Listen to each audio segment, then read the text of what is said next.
There are many different types of vehicles in use today, and they all have to share the same roads.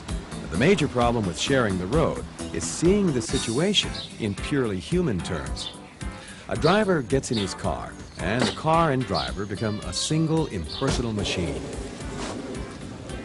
A rider puts on a helmet and protective equipment, and like the car driver, some of his identifiable human characteristics, like his hairstyle or a great smile, begin to fade from view.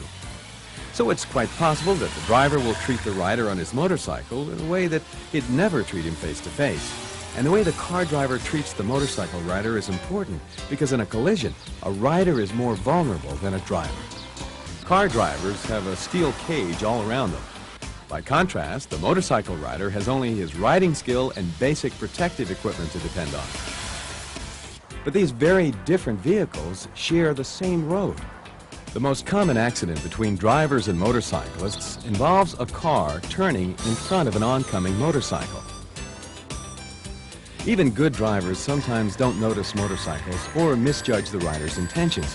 Motorcycles are much shorter and narrower than cars, so they present a smaller profile.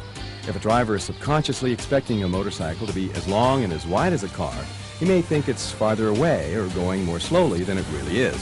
The solution to this is to take the time and effort to look not just once, but twice, and yes, 3 times, to make sure just how far away the rider is and just how fast he's approaching.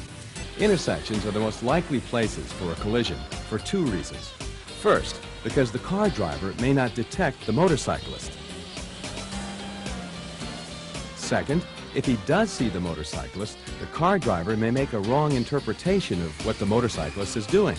It's important for both riders and drivers to communicate their intentions, use your turn signals, and cancel them after a lane change.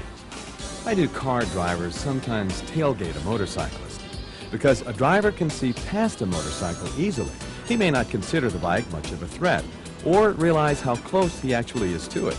The car driver may even be concentrating on the vehicle in front of the motorcycle.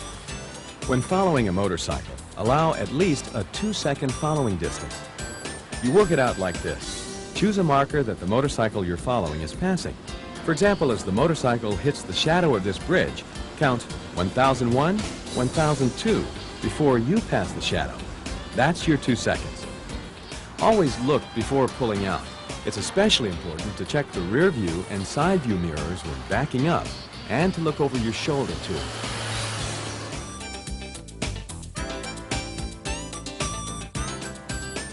Now that you understand motorcyclists a little better, share the road with them. Treat them like the guy next door.